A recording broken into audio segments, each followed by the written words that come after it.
все задают вопрос насчет границы. Границы, да, он усиляем, да, он не открываем границы. И плюс, он, кто заезжает, прилетает на самолетах, требуем справки. И плюс, он, они должны, да, быть на обсервации, да, находиться. А так, между районами, внутри республики, да, люди могут без пропусков, без ограничительного времени, да, сутки, да, ездить, если это необходимо.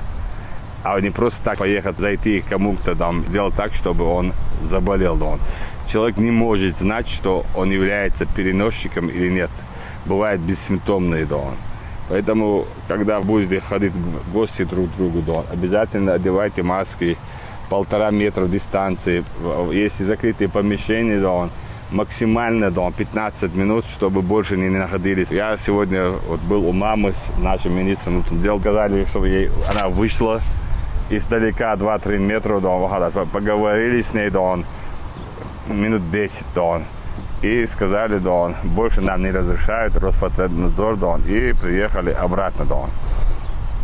То же самое, да, каждый должен соблюдать, да, те процедуры, да. Если он не соблюдает те нормативы, процедуры, он нарушает.